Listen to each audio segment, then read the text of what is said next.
frontier. Ladies and gentlemen, the following podcast is Wrestling Daft and is scheduled for 1 hour. Maybe more.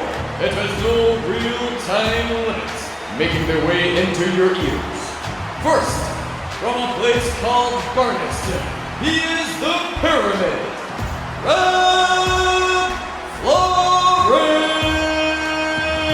It's going to be the funniest show ever because I'm all about the comedy and the money, baby. How much you can pay? And his partner, Fela Top End of Stevenson. From Mexico City to Beef Community Centre, I've got stories that are going to blow your mind.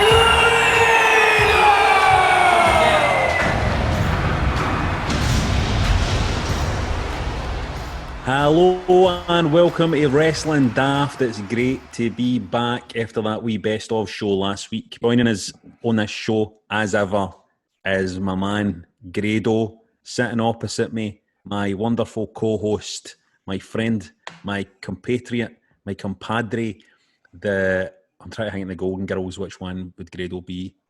Which one would you be? I don't know what the Golden Girls is, mate.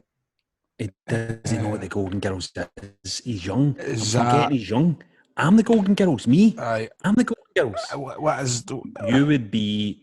you would be... Oh, who would you be? What? Oh, no. Betty. Dorothy? No, would you? No. Betty White? Rose? Aye.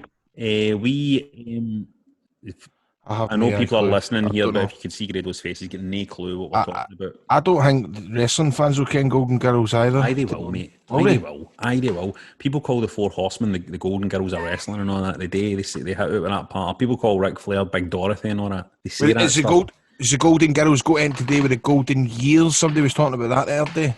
The Golden Girls is a sitcom, a really, really, really funny American sitcom, mate. So, right, cool. I'll try and get it on the fire stick, mate. You been up to anything? No, not to be honest with you, just piling on the weight. What else have we been doing? Nothing, man. I've been losing the weight. I've not eaten a carb in 2.5 weeks now. But see, you do that, don't you? You're always like kind of... you've got these like strict diets and all that, and you do the Atkins diet back in the day. No, but no carbs isn't that strict, really. It's just mate, trust me. Carbs. I've been on a no carb diet before, and I think the last time I done it, I still stayed with my mom, and I started it on Monday, and I was basically pleading with my mom, "Ma, tell me to have a cracker or a plate of cheese. Just make me do it. Just make me do it. And then I lasted to the Friday, man. No chance. Your breath's fucking barking and all when you go on these kind of diets. I love toast. I miss toast. Aye. I crave, when I do no carb diets, I crave stuff, that I don't really have, like cereal. I'm not a big cereal eater because of my IBS, but I crave it when I go on a no carb diet. Crisps, mate. That's the thing I miss the most. I'm not a big crisp guy, mate. Crisps. Oh, mate, I love crisps. Are you maybe a sweeties guy than a crisp guy? I'm sweetie after every meal. I mean, I can't believe we got to this far into the series before we worked out whether each other was a crisps or sweeties guy. I'm a crisps guy. No, I'll take a packet of crisps if you ain't bothered, but if it's a choice, I mean, the day, right there, for example, I had for my breakfast, I had 2 double cheeseburgers, chips, and a cola for McDonald's. Right, hold on a minute, for your breakfast? Well, you got to remember I'm up at 4 bells these days for the radio, so I'm getting my breakfast at 11:30, and so that's kind of lunchtime for me, innit? Aye. So it's basically like my lunch, but as soon as that was tanned, I had to buy myself, get into the garage and buy a Boost. And then after my dinner the night, I had macaroni for my dinner, surprise. And then I had a dime ice lolly, came out a dime bar. Aye. And it's just really frustrating. Keep talking. This lovely ice cold diamond niblets, crunchy little niblets to go with it. And I'm telling you, it was too delightful. What was that macaroni like? Pasta? Macaroni was stunning, man, because the deal was, when Stephanie met me, she knew that I was a macaroni guy. So it was pressure. She felt severe pressure. before the first time she made me macaroni. She was asking her pals, she was looking it up on the internet, she was getting her brother to have a tasting session before she first presented me her very first dish of macaroni. But I'll tell you what, and I'm not just saying this, she has nailed it the way she does it. She puts garlic in it, she puts double cream, she puts it under the oven. What are you screwing your face at, John? Garlic and Oh, aye, John. garlic. John, Don't listen. John, geese piece. If there's anybody in the world I would listen to about macaroni cheese, It's me. Yeah. Mate. it's Grado, right? Yeah, So, Grado. Funnily enough, in the day of recording as well, it's actually National Macaroni and Cheese Day today. wow. But that's for in America. Do you know there's nationals? Which I know in other days UK had theirs a fortnight ago, but the day the Yanks are having it, so you know it's any excuse to get a wee plate for it. Well, folks, thanks for tuning in to the world's premier wrestling podcast. Right, let's see what the punters have been saying. The punters will be talking about wrestling, I'm sure. Let's see. Aye.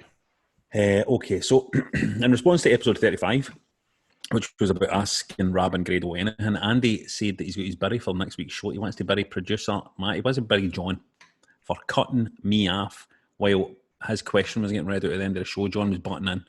John, stop butting in. Sorry. John's got a bad internet stream this week, so there's less chance of him interfering with our flow this week. So here was Andy's question. Grado, Right. would you ever talk about your time on TNA on the podcast? I feel like it doesn't get brought up. Anytime. As I say, one day I will get around to talking about it. It was a great experience. I was Sorry to interrupt here, but were you in TNA? I actually was. I had my. It's actually around about 6 years ago this summer where Jeremy Borash DM'd me on Twitter and he asked me if I had a passport, and he was getting ready for British boot camp, which probably 6 years later I can probably say that quite a lot of that competition was a work. I mean, right? In terms of we fucking knew no, but I mean, when you fucking come to us and tell us, we tell you this. Hold on, a wee exclusive for you for Wrestling Daft. See that British boot camp, by the way? That was a work. No, right, I get some of the bits. No, I get that, but I mean the deep details. I mean, I know it was a work on the telly, but me and JB had a couple of meetings in Glasgow where I was like, look, if you want me to do this, you're going to have to cover that up with doing this and all this kind of carry on, right? But all the other, you know, when it got to the business, when it got in America, it wasn't a work, right? And that's when the boys on the show started to think it was a work. When all the other wrestlers cornered me one time in the locker room and went, right, you're fucking winning this, aren't you? Yeah, you arsehole. So you're saying it wasn't a work once you was in America? No, it was audio for them, but most of the shit all the way leading up. And the night that I get cornered in the dressing room after all the other competitors was the night. Actually, they pulled me in and went, look, you're getting music, you're winning this. What's the point of us even being here? And I was like, look, I'm telling you, it's not a work. And by this point, it wasn't a work. Anyway, I get eliminated an hour later. So I was like, I told you. See all these guys that were getting at you, man. See, if you ask me, fucking just jabroni marks without a life that don't know it's a work when you work a work and work yourself into a shoot, marks. So, now, Karate Warrior 2 has been on and says, please play the Pillsbury Doughboy effect more often. There it is. There you go. Hope that satisfies you, Karate Warrior 2. Maybe email you a wee recording of that for you to play in the bedroom. So every time you pull your zip down, voice out. So you do know that when we recorded that, when I first heard it, I thought that was that wee Pillsbury Doughboy. Mate, it is. But It's not. It is. No, aye. Karate Warrior 2 also goes on to say, boys, surely there's got to be a drawn cheque art competition after Grado's story about TNA drawing him a cheque and trying to cash it. Throw the winning entry on a shirt. That's a great idea. Let's do that. Shouting out to the listeners now, please write me and Grado a cheque, right, for as much money as you like, but draw that cheque just like TNA did and sign it off like your TNA, right, as well. As I say, I don't really want to be talking about TNA too much on this podcast. Especially after I've already spoke about that wee kind of nugget, that soundbite regarding the saga of 2014 British Boot Camp. But I'm happily to talk more about it if you want. If you really want me to hear it, I'm nervous about overexposing my time in TNA on this episode. You know, Kurt Cooper out there popped hard, he said, for the bingo balance mention on the last podcast we did. He was in the match that Kurt Cooper debuted in as a manager last May. So Kurt Cooper has actually worked with bingo balance. Fucking hell, man. Right. Kurt. No way. So this is a shout out to Kurt Cooper. Kurt, could you hook us up with bingo balance? Because we'd love to get him on for an interview.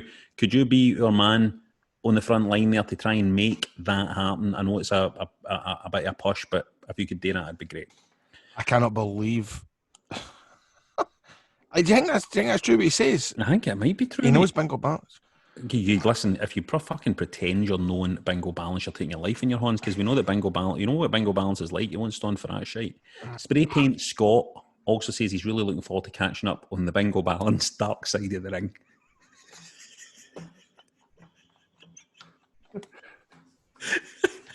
I'll tell you, that'll be some story. I'll tell you. It will be. It definitely is in the shot list for the next series, I would imagine. People will be too feared to talk, though. I mean, that's the thing. The fallout for Aberdeen Anarchy 2015 between him and Scotty Swift was... Yeah. I get emotional sometimes thinking about it, you know. Yep. All I want to know was, is it true that Alan Sterling had the book that night? It was, because there was and I want to know why Blue Thunder wasn't on that show that night as well. That was kind of because he was... Well, somebody's going to write a book about WrestleZone one day, you know what I mean? And I'll be first in the fucking line for that, let me tell you. Debo says the things you buy off eBay. After listening to Robert Florence and Grado Wrestling talking about it in Wrestling Daft the other week, I bought a shot at Glory on DVD. Tonight's viewing sorted. Debo, you'll need to let us know what you thought of a shot at Glory. And if any of you want to get in touch with us about any of that or just random wrestling related stuff, name macaroni cheese partner, we don't like talking about that. On Twitter at Wrestling Daft, on Insta at Wrestling Daft Podcast, just Wrestling Daft on Facebook. Our email is at wrestlingdaft@gmail.com.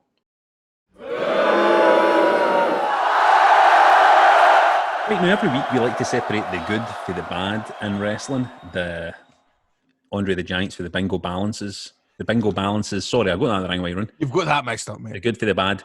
The bingo balances from the Bret Harts.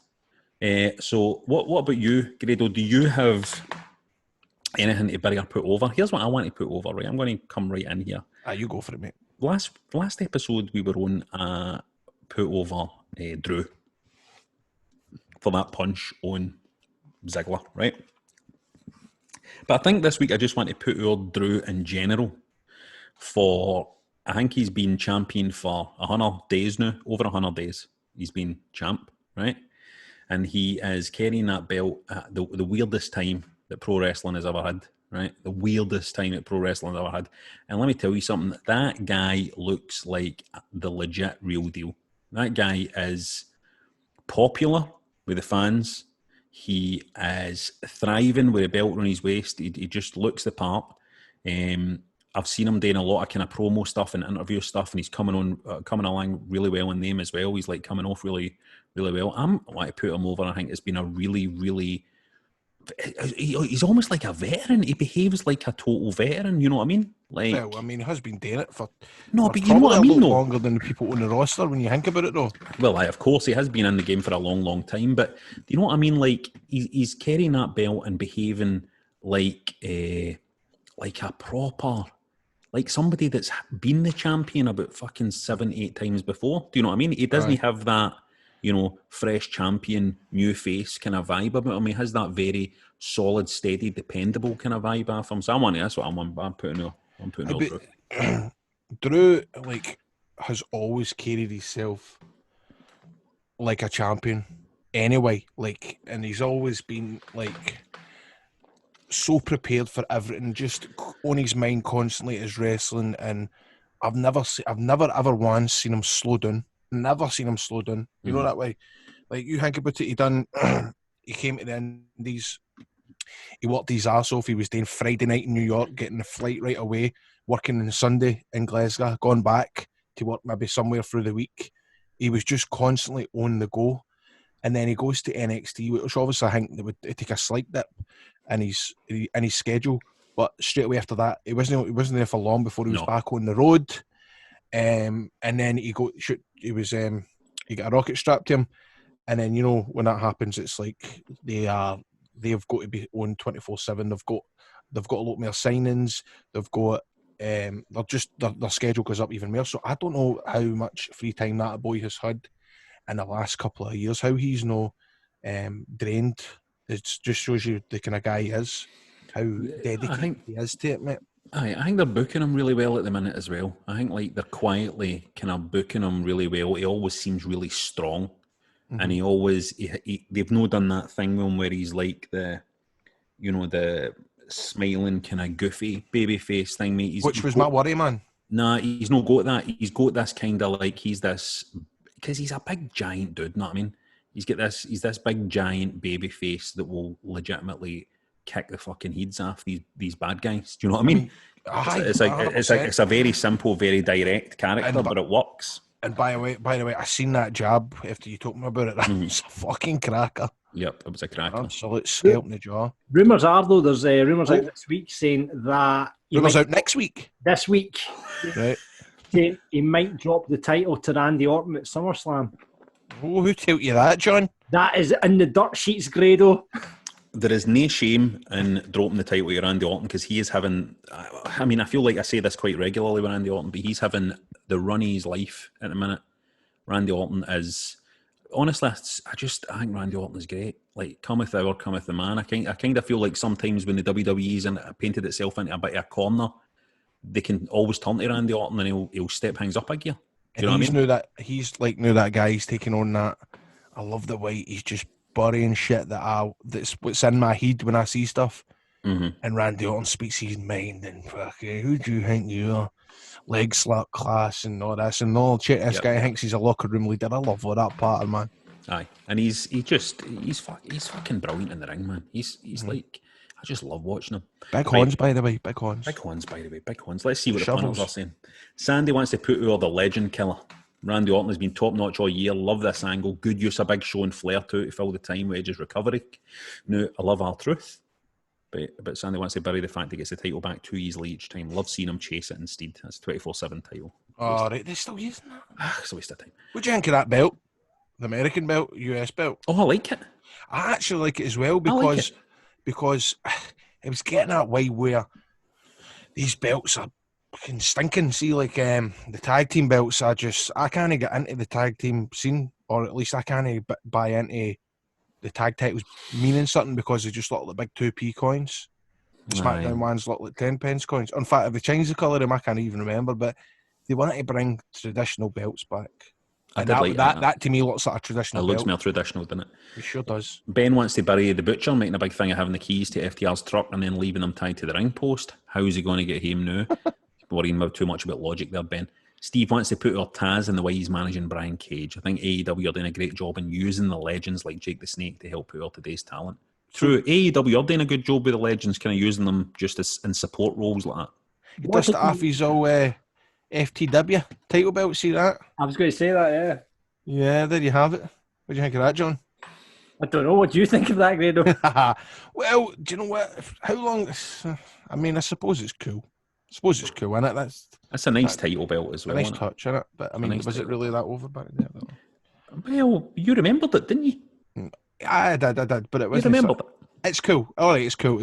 I'm just being a dick. It's cool. Stuart wants to, after last week's mention, put our Space Monkey wrestling in Toronto for Junction City Wrestling. That's right. Oh, Space Monkey. Space Monkey's the boy. I got a few tweets about him after we mentioned him in the podcast last week. Is he on AEW now? Why did I mention him? No? I don't know why you mentioned that. No, I don't know why I did. We're talking about gimmicks. Gimmicks, aye. Space Monkey's got a quality gimmick. Type it into YouTube if you haven't seen it. Derek wants to put over Hangman and Omega. They just don't have bad matches when they're a team. Bury the AEW commentary team. It just doesn't work. Each week they become more and more like Waldorf and Statler for the Muppets. Never thought I'd say this, as for me he's the voice of wrestling, but Derek says JR needs to retire. No, come on. Yeah, big old JR. You don't know what you've got till it's gone, you know what I mean? Correct. Who are they going to hurt? Because it's hard to adapt to commentators sometimes. That is. You yawning, Rob? That is. No, I wasn't a yawn, mate. I've been up for free today. Mate, I wasn't a yawn, I promise you. I wasn't a yawn. It was mere a kind of gasp. It was a gasp of Aye. tiredness. All right, I thought it was because somebody said Josh was tired. No, John wants to put over Keith Lee versus Adam Cole at NXT Great American Bash. Andrew's 100-day title reign. Quite right, John. Keith Lee's my cup of tea. Is he? Aye. See if there was a wrestling match with Keith Lee versus Adam Cole. I'd be on one side of the ring cheering on Keith Lee, and producer John would be on the other side of the ring cheering on Adam Cole. John would be going like that. Adam Cole, baby! And all that. He'd be then. Oh no, I think Keith Lee's. I think he's probably like Adam Cole. Don't get me wrong, but Keith Lee's absolutely the right guy to have the two belts on. Who's your favourite though? Who are they two? Come on, he's getting giddy. Come on, tell. He's hitting a beamer. What? I might have to go for Adam Cole. Oh, he loves Adam Cole. But he tried to bill him as 6 foot. There's no way he's 6 foot. He's not even 5'9". Fucking wee Coley. Wee fucking Coley. Wee Adam Cole. Wee smout, man. Scott wants to put our Big Drew and he's 100 days as champion, and also TNA for making me interested in a card again. First time Scott's been interested in a card since Grado left TNA. Can't he wait for Saturday? And he wants to bury Karaoke Fridays on SmackDown in the fact nobody sang. Well, you love singing the Big Show's song, didn't you, Grado? I like singing it, but do you know who does it better than me? Who? Red Lightning. There's a video of him somewhere on the internet. You'll find it, I think it's on YouTube. He's wearing a Partick Thistle top and he sings it and he's beautifully in tune. It's a fantastic. But you seen Big Show's thing on Netflix? I've not watched it yet. Oh man, my brother says he sat down, he voice noted me, and he said, in fact, was just watching Big Show. Right, yeah, so this is my big brother watching. Here we go. Was just watching Big Show on Netflix. It's what can I say? It's pretty fucking dreadful. I just thought it was a real life thing, like the fucking Hogan show, his family and that, but no, it's worse. It's like a fucking shitty comedy. Honestly, I've lasted, it's like 8 minutes and 26 seconds, and I'm turning it off. It is fucking god awful. And another note, I actually just looked up Big Paul's your boy, Big Paul White. I actually looked him up, man. He had the same fucking thing that Andrew the Giant had. Fucking giantism, we call it. But he had the operation early to stop him from growing, but it made him fucking fucked his metabolism. And that's why he was putting on all the weight. He was putting on 100 pound a year. Big fat greasy bastard, but obviously because of metabolism, man, that's what's the matter with me. My metabolism's fucked, that's why I put on the weight so easy. Well, you kicked out of the old feared New World Order just because he has. Right, hold on. So by this point, right, my brother does not know anything about wrestling. So I think at this point he started Googling other stuff to try and impress me, right? Listen to this, right? I can't believe he got kicked out of the old feared New World Order just because he asked Hogan for a title shot. What the fuck, man? Why is he getting kicked out for that? That's fucking bullshit, man.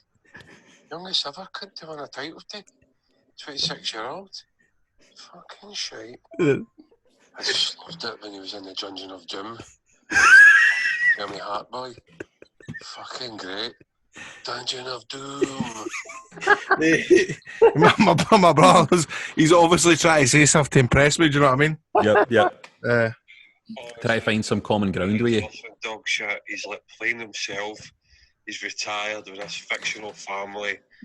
And honestly, see the minute it started, I was like, that's made me quite good. Get to see the real fucking Big Show. Paul's your boy, you know what I mean? And I was just like, oh no, please don't. It is. Oh my god. Oh, yeah.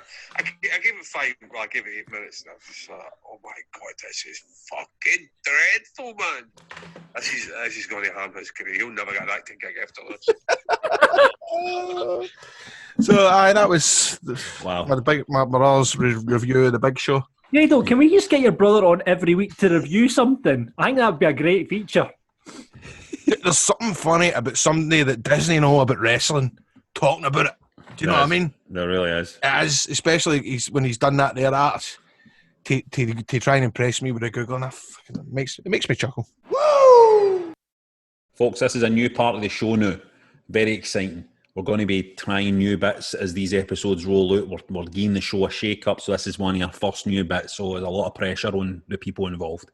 It's a new part of the show. We invite you, the listeners, today, a run-in. Yes, it's the run-in. We want you to ask us questions. Maybe you want to ask about our views on the current AEW roster. Maybe it's who we would like to see in a dream match, or perhaps it's just Grado's favourite macaroni recipe. We can make it happen. And this week, it's the first run-in, and on the line is Sean Mullan. How are you doing, boys? How you doing, Sean? Where do you live? I'm in here. Are you really? Yep, just in the road. It's home of the WWE champion. It's also home of WWE superstar Noam Dar. I used to see him in my work all the time. Really? What work? Debenhams. What was he doing in Debenhams? I saw him every now and again coming into the changing room when I was up there, and I was just like, don't mark it, there's Noam Dar. What the hell's he buying in Debenhams? It's probably these skinny jeans in it, probably. I can imagine buying that. Yes. Was it really that? It was always a well-dressed guy, and you know. Have you seen him in lockdown, though? Have you seen his big fucking beard and all that? He shaved it half, mate. Oh, I don't know if I'm allowed to say that, am I? Wait, what? Tell him the business. Kayfabe, Grado. He broke code there. You fucking broke the code, mate. Aye. I'm sure he's... Jesus Christ, man. I know. I need to put it in the group chat there. I mean, like, honestly, right, see, be honest with you, Sean Mullan put in selfies every day, and I just ding it off them. But this one, I seen he was doing something with his beard. I don't know if he shaved it some way or another, but he's altered it anyway. He's not got that complete fucking full bafter. So, Sean, what questions have you got for us in this run-in? I only had one that I ran past John, but it was if Grado... Fuck that, man. You can ask three, mate. I just know the bots. My question was, right, Grado, if you could go back and do any event or match or anything, right, say you botched something or there was just something that you would want to relive and be there again, what would it be? I have countless ones for different reasons. I thought you were going to say it's funny you say botches. I've got to do with the botches, man. Because, I would say there's a few, right? There's a few in that to relive it, I'd probably want to relive my match with Al Snow at the Hydro. Reason being because for some reason I can't really remember it. It's bizarre, right? But it was such a good experience because my mom was there. I'm fighting Al Snow. We done the in-ring promo. The place was gone berserk. But again, Al Snow was one of these guys that was like, call her out there, kid. Call her out there, kid. And to be honest with you, at that point, I was still fucking wet behind the lugs in terms of TV matches and what he wanted to do. I mean, he was coming up with like all these old school terms before the match. And I'm going, what is that again? What is that again? I'm you know that way I'm telling him, I ain't able to, we can do that. And then I'm going up to folk going, what's that? Do you know what I mean? I'd be embarrassed to see what some of the moves are just now because they were like, are you kidding me on? I was actually watching like WWE versions on WWE games, you know, and typing in the move and watching that version and taking it to the computer game. How much I read is that, right? But at the same time, but we get taught a lot of stuff in the British style, and a lot of the British style is different from American terms. The terms, you know, when we say leapfrog, they say vault. You know what I mean? All right, okay. You know what I mean? When we say sleep, they say drop down. So there's like things you need to kind of learn. I'd relive that because, as well as I said, he never really, because he was producing all day, he never really got the time to go to the match with me. And it came to the bit where he's flung on his tights. We're gone out. Big John Gaburik, who you've seen in Tough Enough, who I don't really have a lot of time for, to be honest with you, because, you know, it was that TNA care that night had about 41 matches on the show, right? And the heat was there for Al Snow, right? For me and him, right? Obviously, the Kurt Angle was there. I'm not taking it. I'm not trying to big league myself and say, look, no, everybody was there for that one match, right? But quite a lot of folk came to see that match, right? And just before we go out, John Gaburik says, remember, this is all been played out on British Boot Camp, blah, blah, blah, blah, blah. We've done pre-match promos. We've got my ma involved. My ma slaps Al Snow, all the rest of it. Everybody's fucking, there's folk chanting Grado, all the rest of it. And John Gabriel says, "You guys got 4 minutes." And I thought Al Snow would have turned round and went, "Fuck him, never mind." But he went, "Oh shit." And I went, "Oh, well, if he's biffing out, I'm going to biff out." So it was that total biff out, right? Where it was like, well, what we're going to do? But a lot was called out in the ring. And I'd like to have had more time to be honest with you, I'd rather, it would have been a much different match, you know, if I'd done it last year, right? Because a lot more experience. Right. I'd relive that, but I'd also like to relive my match with Drew McIntyre. I mean, I love that match. But again, it's the memories. I hardly have any memory. It's so annoying. I don't know what it is, but I sometimes I struggle to think about it and reminisce, and it's annoying. It really does annoy me. I can remember all the boys coming back at the end. I can remember Adam Shame at the end of the night greeting when I came back for the cut. No, I'm going, still greeting, mate. It wasn't that bad. It was fucking great, mate. If I do say so myself. But okay, Sean. But what one more match, right, where I'd love to go there again just to make it better would be my match with Abyss at Bound for Glory 2000 and whatever it was. That was fucking TNA. Well, no, I gave you the ICW one there with Drew. Who would have guessed, though, TNA would show up? Well, do you know what? I thought at the night that the fans, somebody at the top of the show the night, Sean said that I don't often talk about TNA, and I thought to myself, do you know what? I'm going to give these. Have they listened to this podcast? When have I ever? I mean, Rab didn't even know to the night that I had a wee stint in TNA. No, I didn't know. I was unclear on that. I knew you watched it and stuff. You had mentioned occasionally watching it, but that had me. Yep. All right. Okay. This is kind of new for me. But I just I think I've spoken about it before. John, have I spoken about this match before? Yeah, you have, but let's relive that moment with a bit. I don't really want to, man. I don't really want to. Again, can we watch that match? Is there somewhere? Can we see it on YouTube? Oh, it's on YouTube. It is. I mean, one of the reasons was fucking fun enough. I got a pair of jeans for Debenhams to wear because it was a street fight. And I could not got you discount. Fuck. Right, you should have got me the super stretch ones. I only got the normal slimline ones. I couldn't lift. I couldn't climb the ropes in these jeans. It was, and I've no idea why I decided to do that. I was at a big mark. I got myself. I wore the Mick Foley flannel that Foley gave me at the match with Drew. And that guts me, I know, because I know he was watching, because he tweeted right before the match going, "Oh, go Grado, he's wearing his flannel." And fuck, he saw that match, man. I fronted. Because what was horrible was me and Abyss were muckered up. Abyss is one of the nicest guys you'll ever meet in the planet. I'm telling you, he's a big softy, right? He's just a big heart of gold guy. It was me, him, and GB. That was the team in TNA when we travelled. It was always us three together, right? And we had this match in 2016 and where was it? Bethlehem. And it was just kind of thrown together in the last minute in terms of, right, we need somebody to fight Abyss. And I kind of walked into the booth and went, I'll do it, that kind of thing. Aye. But I really, really enjoyed that. And basically, I think we were like that. We'll just do what we've done at the last show. And again, Abyss went to produce all day. His mind was on the main event. His mind was in the women's match. His mind was in this. His mind was everywhere. So again, he was like, "What do you got for?" He was like, it was like 10 minutes to go. He's got his gimmick. I was like, "What do you got? What do you got idea wise?" I was like, "What you got idea wise?" Jeez. You know what I mean? And then, as I say, I've got nothing, and I'm fresh out of ideas. As I say, fucking, what you call it? I came back, and EC3 told me that one of his mates said that's the worst pay-per-view match he's ever seen in history.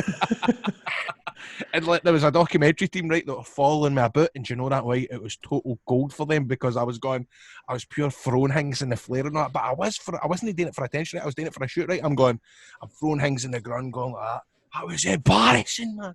I fucking affronted. I mean, they probably didn't understand the word I was saying, right? I was throwing things about and all that. I'm pulling thumbtacks at me, going, "Oh, you bastard!" I'm going, "That's it. I'm never wrestling again."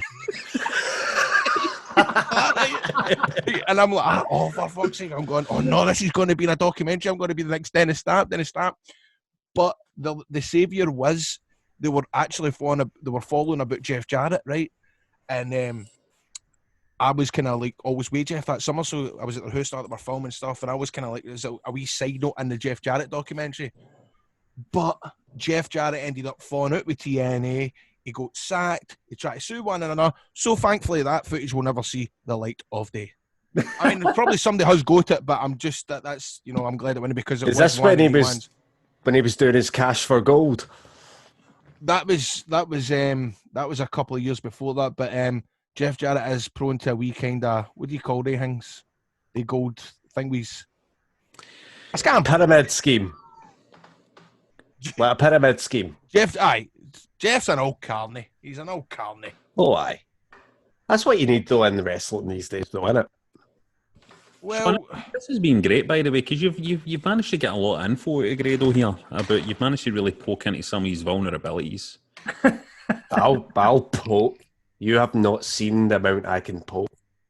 tell me more about yourself. Have you got a podcast or anything like that? You seem like somebody that's I mean, what you got there? Is that a heater in your house? Are you a Twitcher? You want to Twitch? You're a Twitcher, A man. heater? That's my microphone, Oh, you so it is. fucking... This guy's a... You keep a decent word in your mouth, but a decent tongue in your mouth when you're talking to Grado, by the way. This is the man who... I apologise, Grado. Listen, I'm you very remember sorry. You're for Ayrshire. You're talking to the king of Ayrshire, the king of the Ayrshire Mafia. Ayrshire So Hulk Hogan. I need to... So Sorry, I need close to, in Ayrshire. I need to say something as somebody for Glasgow here. We fucking laugh at you as Ayrshire. We do. Oft. Hey, I know, Rob, listen... I know no offence, mate. No offence. We've got a coast. Listen, I know he's all right. I know he's got a coast, right? But I think this is what sums up guys for Ayrshire, right? That it makes total sense that a guy for Ayrshire would become the world champion of kid on fighting. Oh. Well, listen, Sean, thanks so much for coming on to ask that question. It was really good. I always love hearing that story about that match with Abyss. We really should do. Why don't we do it as an extra for the patrons out there? Why don't we do a watch? Why don't we watch it together, Grado, and you can talk me through that director's commentary? Oh, come on, it would be so fun. We'll need to do that. So, Sean, thanks so much for coming on. Thanks. No problem, boys. Thanks. It was a run-in. You shouldn't have fucking ran in. Get out. This is our podcast. Get him out. Get him out of here. Get him out of here, John. Right. I'm it. Gone. Beautiful. Thanks to Sean. If you want to be on next week's run-in, if you want to run in on the show, best bet is to sign up to our Patreon. As our world heavyweight champs get first dibs, IC champs get second dibs, and cruiserweight champions get third. Go get on it at patreon.com/wrestling daft, and you can talk to me and Grado. You just made the list! Every week we ask for you guys to vote on a list of Wrestling Daft. Remember, you can vote by signing up for $4 a month at patreon.com/wrestling daft. This week, as it's Women's Revolution week on WWE, we put greatest women wrestlers up. Now, that would normally win hands down, but as it's also the week of Slammiversary, we thought it would be fun to look back at the best moments for oh my God, for TNA. And just because it's TNA with 55% of the vote, the best moments won it. Now, there's no point me doing this when we have a TNA legend on the podcast, and as we know, he hates talking about it, but this is a perfect time. So, Grado, what is your top 3 moments in the history of total non-stop action? Look at this. He's brought a fucking notepad out and everything. He's actually done some work. For the Grado, 3. I fucking mean it. 3. Right, I've got my Ellen free, right? But what I'm just going to say... Fucking 3, mate. 3. Right. But can I not just do a wee thing at the start? What was nearly going to get... Honorary mentions, yeah. Right. There's honorary mentions here, right? Because there was some matches that deserved to be put in there, right? Because I don't think... I've not actually put a match on this top 3, right? But there is some defining matches in TNA's history. I think Raven versus Jeff Jarrett, I've spoken about before, show 44, if you watched that, there was a couple of weeks build up, great match. That was sold out that night at the Asylum. You know, when I worked in TNA, I'd like to, sit back, relax, and ask the boys that were there that night, and they tell me that the fairgrounds in Nashville was queued for miles round the street. Watch that match. That's a belter match. We'll get Triple X versus America's Most Wanted. The reason why I'm picking that is a really iconic moment in that match with Elix Skipper on the cage. Rob, do you know what I'm talking about? No, I don't. You know when he does he walks the length of the cage. Okay, Because- that's right. Aye. You know what I'm talking about? We've It's spoken been about that. Aye, we've spoken about this on this. right, Aye. so That that was deserves a a good wee. moment. That was a that good deserves- moment. Aye. Aye, we've also got the match for 2005 was Unbreakable, the triple threat. That's always a right go-to match. The AJ versus Samoa Joe and Chris Daniels. You'll know what a 5-star match Meltzer gave it. Really. Just laughing at saying Meltzer gave it 5 stars. We did. We've got a couple of other kind of moments that are just running through my head. You know, Dixie Carter getting put through the table after Bury. I thought that was excellent. That's a big moment. Aye.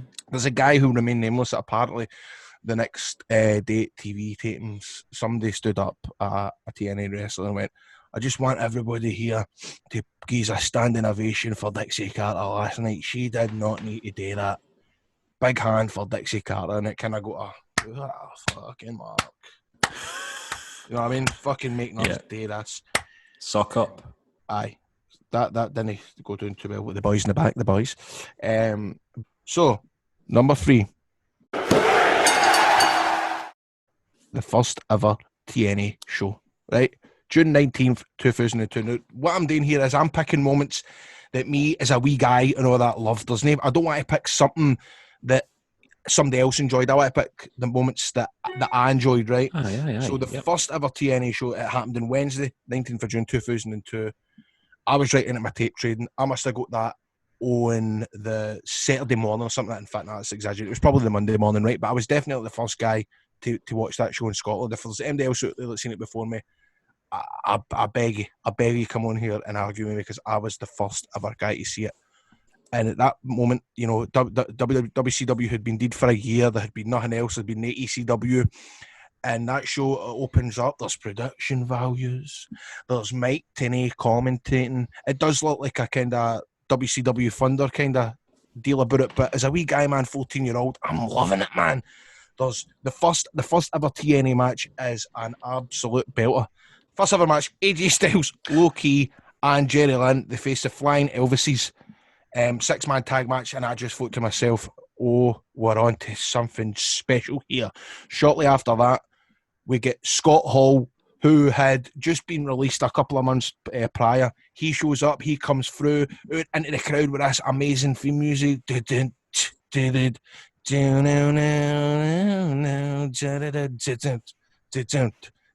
Google that song, YouTube that song.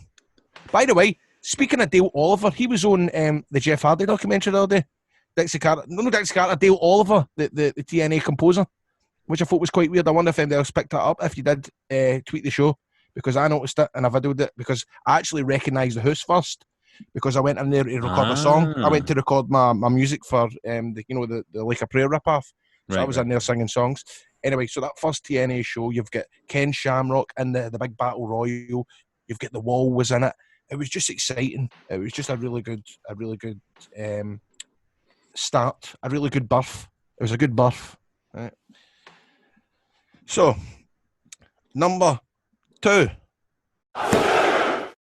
My number 2 has got to be the January 4th, 2010, first ever Monday night special against the WWE.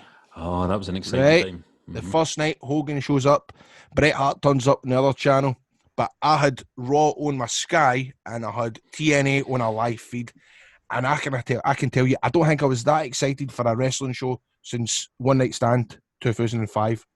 I was so G'd up for that. They had some concoction, a cage match to start the match off, and Jeff Hardy comes out again with cool music. Right? Bear in mind, Jeff Hardy at this point was the WWE champion the previous month. Yep. How big was that? You know what I mean? He comes out, he's a surprise entrant. So cool. Homicide's in it. He's struggling like fuck to get up in the cage because they never practiced it during the day. You had Ric Flair showing up. Ric Flair showed up. Aye. You had Scott Hall, X-Pac and Kevin Nash. They showed up. They came back as the band. There was surprises all the way through the show. And I think that, I mean, it was shite for the rest of the Monday nights, but that was a superb show.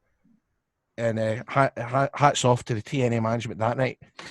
It was an exciting time when it looked like there was going to be a new Monday Night War. We were all ready for it, you know what I mean? Aye. But Didn't happen. Fucking as I didn't said, happen. It didn't happen. But anyway, my number one moment for the TNA greatest moments. Now, I just thought about this right away. Are you going to guess, Rob? Take a wee guess, because I sometimes guess at yours. The number one TNA moment of all time. Aye. It's no, actually, it's a thing that happened. Surely it's going to be you debuting. I mean, it's going to be you fucking debuting. If you've not chosen yourself debuting, then I don't understand what's going on. Right, so... Because here's what mine would be. Mine would be when Jeff Jarrett had that gimmick where he was doing MMA and doing the karate and on it and battering all the wee guys. Well, see... That was mine. That's mine. That run that Jeff Jarrett had where he was claiming he was an MMA master. Well, see, I always think TNA funny was off again right for the start. New Jack and Sharpboy had a tag team. They were dead funny. We had somebody mentioned, Louise mentioned on Twitter tonight, the which was 10 years ago this week, the Jay Lethal and Ric Flair promo. I mean, that was outstanding. Mm-hmm. That was hilarious. I was also going to put into the broken Matt Hardy gimmick the first night that aired. I mean, I can remember. Yeah, of course. Aye. And by the way, they all thought that was shit. They all tried to wash their horns with it, every one of them, because it got absolutely buried online. But that ended up becoming a big thing. It ended up probably getting their way back into the WWE, the Hardy Boys. And it probably started all this, it revolutionised all this cartoon match, this fucking, you know what I mean, these cinematic matches. Yep, you know what I mean? That was the very first one. And it all stemmed for, I knew you'd come. You know what I mean? Which, by the way, I was supposed to be involved in one of these kind of cinematic matches, which I'm going to be talking once. Did I ever tell you about I was meant to be fighting a kangaroo? Yes. You have told us, aye. Fuck's sake. Mate, you talk about TNA every episode. Right, okay, well, aye.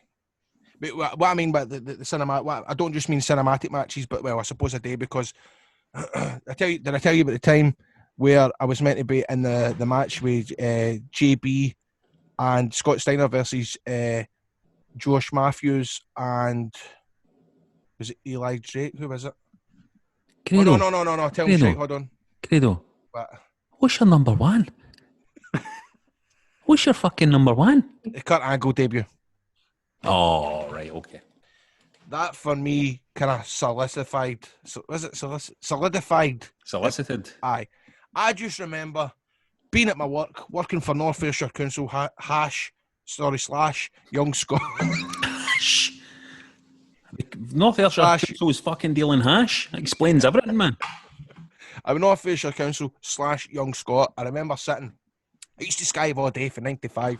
I'd scour the UKFF, which, by the way, we did get a mention on there. Somebody bigged us up. It's Ian Andrew Dice Clay. Final. Shout out to him who listened every week. By the way, hey, what a great guy to follow on Twitter. Mate, that's where I get my wrestling news off of. What a great guy to follow on Twitter. Is it Ian Andrew Dice Clay? Aye. Mm-hmm. That guy, I'd like to meet this guy. Because he's a... I don't need to get pop-up ads on WrestleZone.com. I don't need to sift through it. He gives you all the good goss. Anyway, did I tell you my number one, aye? Yes. Yeah, the debut of You're on your phone, Rob. The debut of Mr. Kurt Angle. I was Googling Kurt Angle. Right, okay. That, for me, as I said, I was sitting at my work, and it splashed across the Impact website, TNA website. TNA, Kurt Angle has signed with TNA. And do you know what? I thought that was a great move for Kurt, because... You know what? And it was obviously a great move for TNA, because he would never have met you if he hadn't done it. He would never have met me, and I would have never got a lot of advice off Kurt throughout the years. He was a big fan. I remember the first day I met him, he told me he was a big fan of me. He was doing a workout at the Glasgow Hilton Hotel, and he stopped, and Gail came and introduced me, and he was like, big fan of your work. I was like, big fan of your work too, mate. And but you've got to think Kurt Angle had his best years in TNA. Oh, he admits it's himself, Rob. He admits it himself. His matches with Samoa Joe. His matches with Samoa Joe. AJ Styles. That sort of revolutionised again this fucking hitting each other hard as fuck. You know what I mean? So obviously never get me to do a top 3 again, because I can't do it, right? Because I just write hundreds of shit down. I think that's a good top 3. What? And let me tell you something else. I think it's a good top 3, and I think it's a very, very unselfish top 3, because see if I had been a fan of a wrestling promotion when I was a wee guy, right? And I ended up in the fucking wrestling promotion. My top 3 TNA fucking moments would have all been me. They would have all been me. You know, I did write a couple of things in the short list. You know, I was going to put in Wembley, the cage match, me versus Eli Drake in a cage match, right? I was going to put in the Odag the Great storyline. Odag the Great! Yeah. What a fantastic storyline. The deportation storyline where I ran out of a visa and I had to marry a lassie who I didn't fancy, but she was gorgeous. Chelsea Green, who's on NXT right now. And then I ended up falling for Katarina.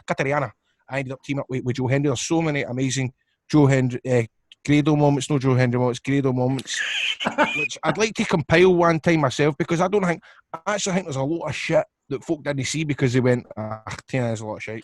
It definitely did happen, because some of my best, like the promo videos and stuff we like should that, I fucking watch them back when I'm Stephen. For the patrons, we should edit together Best of Grado and TNA tape and do some voice over it. It's a brilliant idea. All right. Well, let's see what the punters are saying about it. Okay. Hold on. Stephen says, apart from Grado's moments, of course, Ric Flair and Jay Lethal promo. There you go. Ding, ding, ding, ding, ding. Tell you that. Got 1 point. The one and only Ravy Davey, friend of the show. Great fella. Ultimate X match with AJ Styles, Christopher Daniels and Chris Sabin, and the King of the Mountain match with AJ, Jeff Jarrett, Chris Harris, Raven, and X-Pac. TNA was class, man. He says. Westy says, Bully Ray being revealed as the leader of the Aces and Eights at Lethal Lockdown. Scottish Wrestling Network says... Aces and Eights. Who's in Aces and Eights? Who's in Aces and Eights? But have you seen this weekend? I think the Aces and Eights are going to be coming back. D'Lo Brown whipped out his old jacket on a previous episode of Impact. Thank fuck you said old jacket there. What the heck I said? You're like, D'Lo Brown whipped out his... I was like, what the fuck is he whipping out? What are these fucking wrestlers like, man? Scottish Wrestling Network says Turning Point 2004. You let Skipper walk in the cage, still get goosebumps to see it. You've just read these, haven't you, Grado? Emily says Dixie Carter being powerbombed through a table. It's another one of Grado's ones. Hold on, you're going to start thinking that I've just opened up this thing before it and I've noted down what the punters have said. I think it's just because TNA only has like 5 good moments. I think so. It's Ewan says it has to be the 2005 X Division title match between Joe Daniels and AJ Styles. Here, I liked the fucking ring when they had it in that mad shape. I know nobody else liked it, but I liked it. It was something different. Sean says pretty much everything involving the X Division. That's what turned me into a TNA fan. AJ, Joe Daniels, 3-way Unbreakable 05 is still a top 5 all-time match for me. Can't forget Steiner Maths either. Iconic promo. Hez says, when it first started with the weekly pay-per-views and you never knew who would turn up next. That's what you're talking about, Grado, that exciting time. Yeah. Extremely online. Oh, hold on. First of all, Sandy says he would say the emergence of TNA originals onto the world stage. My favourite TNA star will always be Abyss. So many highlights. Monsters Ball matches, feuds with Sting, the Joseph Park character. Would have loved to have seen Prime Abyss in WWE for sure. And you know what? It's been publicised, but I don't know that everybody knows about it, but he was supposed to be fighting Taker at Mania. Was he? You know that? He was supposed to go. Tommy Dreamer phoned him up before the Rumble. It was, I can't remember, was it 23? It was like 2007. Tommy Dreamer phoned him up and says, we want you right now to come in at the Rumble and you're going to be fighting Taker at Mania. And Abyss said no. And I because it was that time where TNA was just on it up. They had just signed Kurt Angle. There was a big buzz about TNA at the time, and he didn't want to go because at that time the WWE was on a kind of. But do you know what? It's a shame, man, because he used to kind of get him, Stephen, and I'd ask him on that. And I'm like, do you know fucking ring out that? and see by the time JB, because there was a point where everybody was going to WWE and the were leaners, right? JB left us, man. And we would like send them fucking. I remember we ended up doing a show in like a high school in a basketball court, and me and Abyss were just stood in. And I was like, "Look at that, man! There's a fucking basketball ring in this arena. Do you think GB's working in an arena like that tonight?" He's like, "Man, a fucking basketball ring. We're in a fucking elementary school, man. What the fuck?" And I was like, "Do you wish you'd said you'd went to WWE, you know?" It's like, fuck yeah. I remember. Do you know what he said once? But this is the best. It was so simple. He went, "What a fucking idiot." But hey, there's something to be said for loyalty. Something to be said for being a loyal guy. But you know what? He's where he is now, and I think everything happens for a reason because he's a shit hot producer. Yep. He's the best agent to have in a match, without a doubt.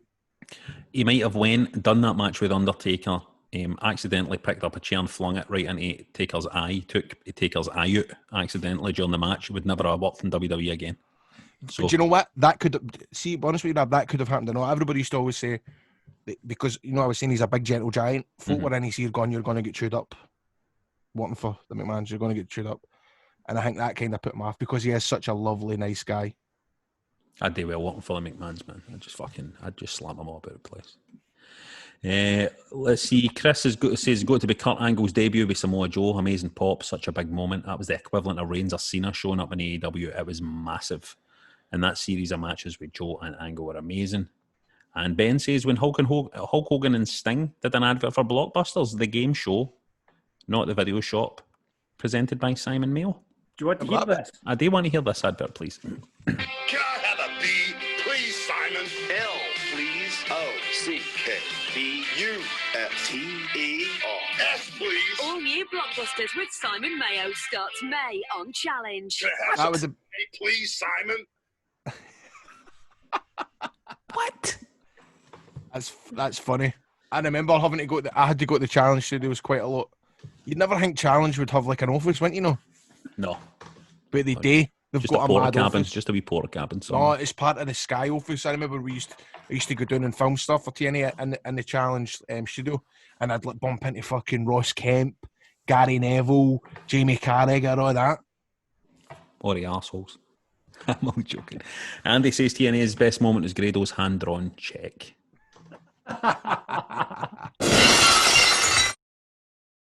Right, now, if you want Wrestling Daft merch, you got it. You can have a Wrestling Daft t-shirt, hoodie, phone cover, trucker cap, or even one of our range of Grado-inspired bum bags at shop.spreadshirt.co.uk/Wrestling Daft.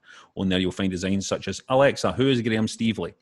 I'm a Mark, Crud, Chips, Cheese and Doner Meat, and I'm a Wrestler too. And you can even get a face mask to wear at the shops because you need to protect yourself with that coronavirus and protect each other. So check out our range at shop.spreadshirt.co.uk/Wrestling Daft now, or check out the links on our Facebook page or Twitter at Wrestling Daft. Now, we're going to continue to bring you big interviews on the show, and we'll have some coming up really soon, but we thought it would be a good idea on the show each week to review something for days gone by and get you to watch it with us. We want to make the show more fan-focused, listener-focused. Let's make us a community. So it could be a WrestleMania, a Slammiversary, a random WCW pay-per-view, or just a classic edition of Raw. So what's going to be first? And I think, Grado, see how you feel about this. I think you should pick here. No, it could be in keeping with the show that you pick a great TNA pay-per-view for us to watch. I think I'm writing the cunt out of TNA stuff now. Or you always bang on about these great ECW pay-per-views that you loved. Oh, aye. Absolutely. Why don't you pick one of them? Why don't you choose an ECW pay-per-view and we'll all watch it and we'll talk about it in the next episode? Right, so it's between two. I would like to go back. In fact, it's between three. Right, it's maybe, I don't know if the listeners could pick it. I don't know if it makes a difference, but it's either going to be, for me, Heatwave 98. It's going to be Hardcore Heaven 2000, or it's either Anarchy Rules 99 or Heatwave 99. It's got to be Heatwave 98. Right, Heatwave 98. You talk about it all the time. Heatwave 98. And I can't 98. remember it. So, but what I'm going to do, Rab, is don't watch it on the network. Okay. If I can get you an illegal link. Yes. For... And we'll stick it up. With the music. We'll stick it in the Patreon page as well, that link. Right? Everybody else will have to use the fucking network, right? But we'll stick the link in the Patreon page. That's what I do today, because, Rab, I can't watch the stuff on the network. I can't watch it without the music. No. Okay. I mean, see, when I used to buy, because remember the events, I mean, how did they get away with it for years, but selling the videos with the music on it? You know, I mean, I remember picking up an HMV video on HMV, and it was Hardcore Heaven 2000 actually, and it had the music on it. And then I always had to just read on the internet if they had the real music or the no real music, because it made such a big difference to me. Let's do it. Get the link up. Let's do it. So that's the one we'll review that next week, is ECW Heatwave 1998. Heatwave 98. We're going to watch that. Now, a listener of the week. Who's a listener of the week going to be, Grado? I think I've got one. It's got to be Kurt Cooper, surely, because he worked with Bingo Ballads. Oh, if he's going to hook us up with bingo ballots, he can get fucking listener of the month. Kurt Cooper is the listener of the week. So give that man his belt. That's it for this week's show. Please rate, review and subscribe on Apple or get us in where you get your podcast. Plus remember, we now go twice a week, so you can catch us on a Friday and the Mark's podcast on a Tuesday. And also remember, get on our Patreon, patreon.com/wrestlingdaft to check out the video version and buy yourself a t-shirt, shop.spreadshirt.co.uk, Wrestling Daft. Grado, it's been a pleasure, mate. Aye, do you think I was talking too much about my ex-company? Mate, I didn't think you talked about it enough. I think we're going to have to do this hour again next week. Right. Fuck. Right. It's yourself, mate. Up my road. It's yourself. Thanks for listening, everybody. We'll see you next week. Get on our Patreon, get the illegal links. We'll sort you out with the illegal links. Maybe get you some ROMs for the Nintendo as well. For your emulators. Right. 11. Some pornos up there as well for you. Only joking. Right. Can you get it to wear off? It's yourself. It's yourself. Can you get it to wear off? It's yourself. Up the road.